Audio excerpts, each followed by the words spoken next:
இன்று ஒரு எதிர்காலத்தை நோக்கி பயணிக்கக்கூடிய ஒவ்வொருவரும் நேர்மறை சிந்தனையோடு இருந்தால் நினைத்ததை முடிக்கலாம் என்ற ஒரு பொருளில் சிந்திக்கப் போகிறோம். எப்பொழுதுமே நேர்மறை சிந்தனையோடு இருந்தால் நினைத்ததை முடிக்கலாம். நேர்மறை சிந்தனையும் நல்ல சொல் ஆளுமையும் இருக்க வேண்டும். இருந்தால் நாம் எல்லா காரியங்களிலும் வெற்றி பெறுவது மிக எளிதாகும். அது இப்பொழுது ஒவ்வொருவரும் தேர்வுகளெல்லாம் முடிந்து அவர்கள் விருப்பப்படி கல்லூரிக்கு செல்லக்கூடிய காலமாக இருப்பதாலும், சிலர் விளையாட்டுத் துறையில் கோலோச்ச நினைக்க முயற்சி செய்து கொண்டிருப்பதாலும், சிலர் அரசியல் துறையில் கோலோச்ச முயற்சி செய்து கொண்டிருக்கிற காலமாக இருப்பதாலும், நேர்மறை சிந்தனையால் நினைத்ததை முடிக்கலாம் என்ற சிந்தனையில் நாம் சிந்திக்கப் போகிறோம். இதில் நேர்மறை சிந்தனையாலே உலகத்தை தங்களுக்கு வசமாக்கி கொண்டவர்களை பற்றியும் பார்த்துவிட்டு, நேர்மறை சிந்தனையை வளர்க்க என்ன செய்ய வேண்டும் என்பதையும் பார்த்து இந்த உரையை நாம் நிகழ்த்த இருக்கிறோம். எல்லாவற்றுக்குமே நமக்கு உலக பொதுமுறையான திருக்குறளே ஆதாரமாக இருக்கிறது. எண்ணி துணிக கர்மம் துணிந்தபின் எண்ணுவோம் என்பது இருக்கு. ஒரு செயலை நன்றாக சிந்தித்து நாம் எந்த வழியில் போக வேண்டும் என்பதை நினைத்து துணிந்து செல்ல வேண்டும். சென்ற பின்பு முடிவை மாற்றக்கூடாது. எண்ணி துணிக கர்மம் துணிந்தபின் எண்ணுவோம் என்பது இருக்கு. ஒரு பாதையில் செல்ல முயற்சி செய்த பிறகு பாதையை மாற்றுவோம் என்ற சிந்தனையே வரக்கூடாது.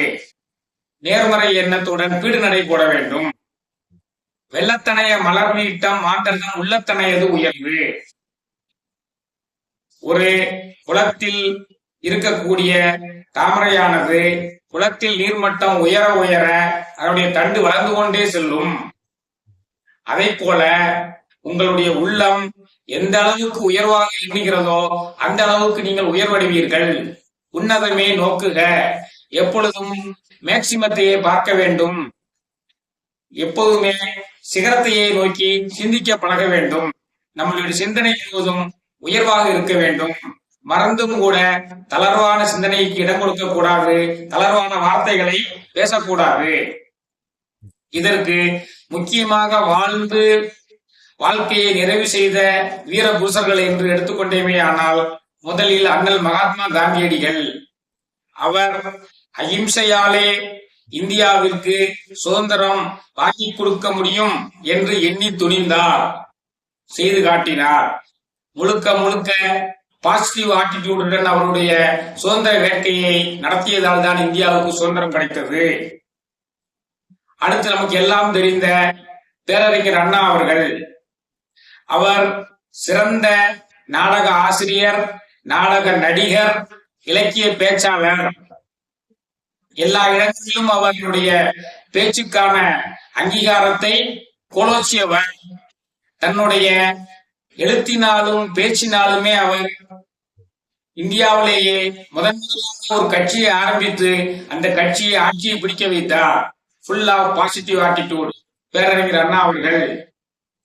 அடுத்து இயற்றமிழ், இசைத்தமிழ், நாடகத்தமிழ் இந்த மூன்றையுமே தன் வசமாக்கி கொண்டு முத்தமிழ் அறிஞர் என்ற சிறப்பையும் பெற்று தன்னுடைய எழுத்தினாலும் பேச்சினாலுமே தமிழையும் ஆண்டு தமிழகத்தையும் ஆண்ட கலைஞர் அவர்கள். முழுக்க முழுக்க நேர்முறை சிந்தனையோடைய இந்த பேரறிஞர்கள். அடுத்து நேர்மறை சிந்தனைக்கு எடுத்துக்காட்டாக நமக்கு எல்லாம் மிகவும் பரிச்சயமான பொன்மனச்செம்மல் எம்ஜிஆர் அவர்கள். அவர் திரைத்துறைக்கு முயற்சி செய்து கொண்டிருந்த காலத்தில் பாடத் தெரிந்தவர்களே கதாநாயகர்களாக உச்சம் பெற்றிருந்தார்கள். M K Thyagaraja Bhagavathar, PU. Chinnappa, TR. Mahalingam போன்றவர்கள் பாடத் தெரிந்த கதாநாயகர்களாக கோலோச்சி கொண்டிருந்தார்கள்.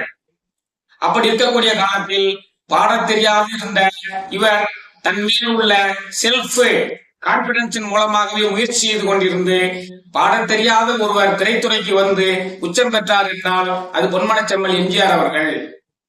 திரைத்துறையிலும் அவர் கோலோச்சி முடித்து, அரசியல் துறையிலும் அவர் கோலோச்சி முடித்து, தான் ஒரு கட்சியை தோற்றுவித்து அதை வெற்றி பெற வைத்து இறுதி வரை முதலமைச்சராகவே இருந்த சாதனை படைத்தவர். இதற்கெல்லாம் காரணம் முழுக்க முழுக்க நேர்மறையான சிந்தனை, நேர்மறையான செயல்பாடுதான். அடுத்து டாக்டர் அப்துல் கலாம் அவர்கள் ஒரு கிராமத்தில் பிறந்து அவர் கல்வியை எளிய அரசு பள்ளியில் படித்து இந்தியாவுடைய ஜனாதிபதியாக ஆகும் வரை உயர்ந்தவர். தன்னுடைய முழுக்க முழுக்க தன்னுடைய கல்வி திறமையினாலையும் நேர்முக சிந்தனையினாலையும் பண்பாட்டினாலுமே உயர்ந்தவர். எந்த விதமான எதிர்மறை சிந்தனைக்கும் இடம் கொடுக்காதவர், நம்மால் முடியும் என்று நினைத்து முன்னேறியவர். இன்னும் சொல்ல போனால் 1983ஆம் ஆண்டு உலக கோப்பைக்கு இந்திய அணியை வழிநடத்தி சென்ற கபில் தேவ் அவர்கள் நம் அணி புறப்பட்டு சென்று படும் பொழுது நம் அணிதான் செல்லும் என்று யாருமே சொல்லவில்லை. ஆனால் அவர் நம்பினார், நான் கோப்பையுடன் வருவேன் என்று நம்பிக்கையுடன் சென்றார். முழுக்க முழுக்க தன்னுடைய வீரர்களுக்கு பாசிட்டிவ் அப்ரோச்சை சொல்லிக் கொடுத்தார். ஊக்கத்தையும் உத்வேகத்தையும் ஊட்டினார். கோப்பையுடன் திரும்பி வந்தார். இப்பொழுது எல்லாருக்கும் தெரிந்த வகையில் சொல்ல வேண்டுமானால் MS தோனி அவர்கள், அவர் செல்லும் மஞ்சள் ஆடையில் அனைவருமே ஒன்று யோகபித்த வரலாற்று மிக்க ஆதரவு அளிக்கிறார்கள் என்ற என்ன காரணம்? அவர் எல்லா விதமான போட்டிகளுக்கும் இந்தியாவில் எடுத்து சென்று இக்கட்டான சூழ்நிலைகள் எல்லாம் திறம்பட சமாளித்து முழுக்க முழுக்க நேர்மறை சிந்தனையோடு இருந்ததன் காரணமாகத்தான் அவருக்கு இந்த பெயர் ஏற்பட்டிருக்கிறது. இவர்கள் எல்லோரும் நேர்மறை சிந்தனையின் மூலமாக வெற்றி பெற்ற வல்லுநர்கள். இவர்களை போல் நாமும் நேர்மறை சிந்தனைக்கு என்ன செய்ய வேண்டும்? மிக எளிதுதான். கற்க வேண்டும், கேட்க வேண்டும், பார்க்க வேண்டும், பேச வேண்டும். என்ன கற்க வேண்டும், என்ன பார்க்க வேண்டும், என்ன பேச வேண்டும் என்பதுதான் முக்கியமானது. கற்க கசடர கற்பவை கற்றபின் நிற்க அதற்கு தக. கற்க வேண்டிய விஷயங்களை கற்க வேண்டும். கற்க வேண்டியது என்றால் என்ன? நேர்மறை சிந்தனையை தூண்டுவிக்கக்கூடிய புத்தகங்களை படிக்க வேண்டும். முதலில் பாரதியார் கவிதைகள் நேர்மறை சிந்தனையை தூண்டுவிப்பதற்குரிய அரிய பொக்கிஷம் பாரதியார் கவிதைகள். அதை விட நேர்மறை சிந்தனையை தோற்றுவிக்கக்கூடிய கவிதைகளே கிடையாது. பாரதியார் கவிதையை படியுங்கள், திருக்குறள் படியுங்கள். முழுக்க முழுக்க நேர்மறை சிந்தனையை விதைக்கக்கூடியது. திருக்குறள் படியுங்கள். இவையெல்லாம் நேர்மறை சிந்தனையை விதைக்கக்கூடியது.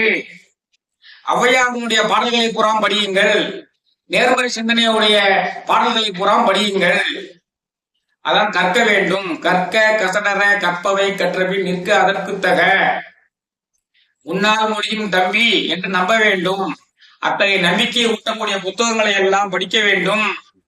தேவையில்லாத புத்தகங்களை படித்து நம்மளுடைய நேர்மறை சிந்தனையை நாமே கெடுத்து விடக்கூடாது. நூல் ஒன்று பற்றி நுனியேற மாட்டாதா? நூல் ஒன்று பற்றி நுனியேற மாட்டாதா?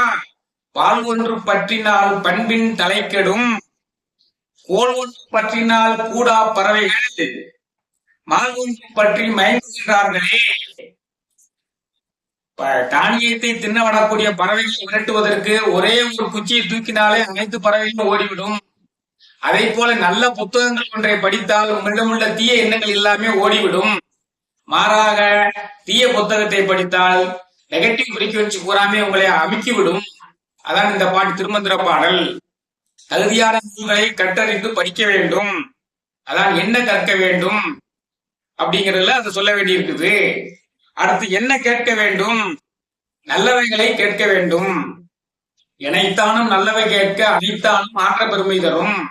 எந்த அளவுக்கு ஆண்டோர்களுடைய அருளாளர்களுடைய பேச்சை கேட்கிறீர்களோ அந்த அளவுக்கு நன்மை வரையும்.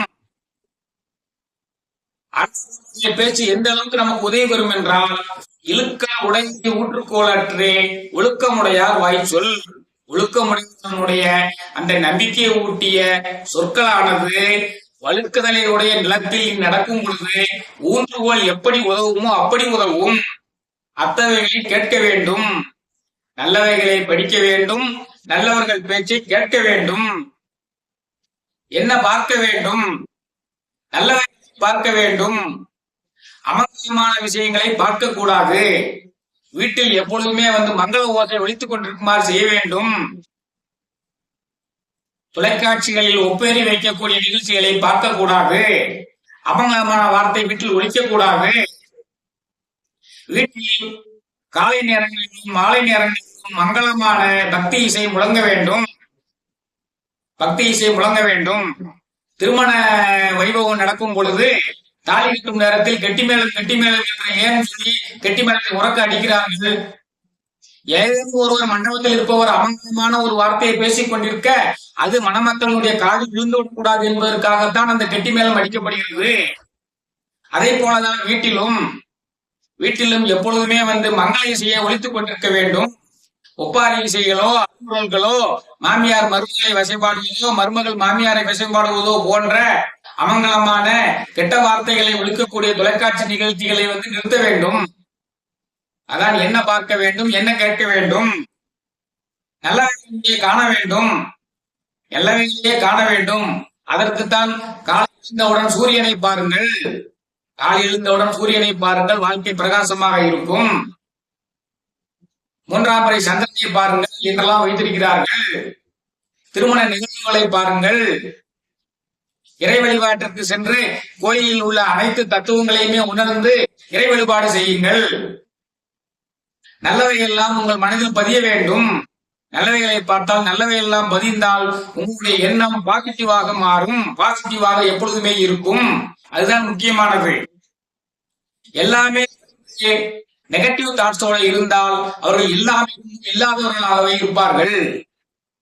அதான் எதை கற்க வேண்டும், எதை கேட்க வேண்டும், எதை பார்க்க வேண்டும், என்ன பேச வேண்டும். சொல்லுக சொல்லிற் பயனுடைய, சொல்லற்க சொல்லில் பயனில்லா சொல். பயனில்லாத ஒரு வார்த்தையை கூட பேசக்கூடாது. கடையில போய் சாமான் வாங்க போறீங்க, நீங்க ஒரு பொருளை கேட்கறீங்க, அந்த பொருள் அவர்கிட்ட இல்லாம இருக்கலாம், ஆனா இல்லைன்னு சொல்ல மாட்டாரு. சாயங்காலம் வந்தா கிடைக்கும், அது நாளை காலையில வாங்கி எடுத்து வச்சிருக்கேன் அப்படின்னு சொல்லுவாரு. ஏன்? அவர் கல்லாப்பட்டில் உட்கார்ந்து கொண்டு இல்லை என்று சொன்னால் இல்லாமல் போய்விடும். ஆக என்ன பேச வேண்டும், எப்படி பேச வேண்டும்? ஆக அமங்கலமான எந்த வார்த்தையும் பயன்படுத்தாமல் வாழ்ந்து பாருங்கள். வாழ்ந்து பார்த்தால் வெற்றி நிச்சயமாக கிடைக்கும். நான் ஆணையிட்டால் அது நடந்து விட்டால் என்று நினைத்துக் கொண்டிருந்தால் நீங்கள் ஆணையிடக்கூடிய நேரம் வரும். உலகம் பிறந்தது எனக்காக என்று நீங்கள் நினைத்தால் உலகம் உங்களுக்கு வசமாகிவிடும். அந்த மாதிரி நீங்கள் பாசிட்டிவ் திங்கிங் கூட வாழ பழக வேண்டும். அதான் என்ன கற்க வேண்டும், என்ன பார்க்க வேண்டும், என்ன கேட்க வேண்டும், என்ன பேச வேண்டும் என்பதில் தான் இந்த வெற்றி அடங்கியிருக்கிறது. பயனுள்ள சொற்களை பேசுங்கள். அப்போ உங்களுடைய மனதை பூராமே நேர்மறை சிந்தனையோடு வைத்துக் கொண்டிருப்பதற்கு ஏதேனும் ஒரு மந்திரத்தை சொல்லிக் கொண்டிருங்கள். சிவைய நம என சிந்தித்திருப்பாருக்கு அபாயம் ஒரு நாளும் இல்லை, பலமுறை சொல்லி இருக்கிறேன். சிவைய நம எனம சிவ மசிவயன வயனமசி நமசிவய ஏதேனும் ஒன்றை ஒவ்வொரு மூச்சிலும் உச்சரிக்கும் சொல்லிக் கொண்டிருங்கள். உங்கள் மனம் தூய்மையானால் எண்ணமும் தூய்மையாகும். நேர்மறை சிந்தனையோடு விளங்குவீர்கள். நல்லவர்களின் சேருங்கள். நல்லாரை காண்பதும் நன்றே, நலமிக்க நல்லார் சொல் கேட்பதும் நன்றே, நல்லார் குணங்கள் உரைப்பதும் நன்றே, அவரோடு இணங்கி இருப்பதும் நன்றே. நல்லவர்களை தேடி தேடி பார்த்து அவர்களை உங்கள் நண்பர்களாக்கிக் கொள்ளுங்கள், உறவினராக்கிக் கொள்ளுங்கள். தீயவர்களை அதை போல் விலக்கி விடுங்கள். எண்ணத்தில் நலம் இருந்தால் உங்களுக்கு இன்பமே என்னாலும் நீங்கும். நீங்கள் எந்த முயற்சி செய்தாலும் அந்த முயற்சியில் வெற்றி அடையலாம். மாணவர்கள் தாங்கள் நினைத்த கல்வியை அடையலாம். தாங்கள் நினைத்த தொழிற்கல்விக்கு போகலாம். மருத்துவராகலாம், பொறியாளராகலாம், வழக்குரைஞராகலாம். விளையாட்டுத் துறையில் ஈடுபட விரும்புபவர்கள் விளையாட்டு ஜொலிக்கலாம். அரசியல் அரசியல் தலைவராகலாம். செய்ய வேண்டியது ஒன்றேதான், நேர்மறை சிந்தனையோடு வாழ வேண்டும். நல்லதை கற்க வேண்டும், நல்லதை பேச வேண்டும், நல்லதை எண்ண வேண்டும். நல்லதை எண்ணினால் எல்லாமே நலமாகும் என்று சொல்லி நீங்கள் அனைவரும் வாழ்வில் வெற்றி அடைங்கள் என்று வாழ்த்தி இந்த உரையை நிறைவு செய்கிறேன். நன்றி, வணக்கம்.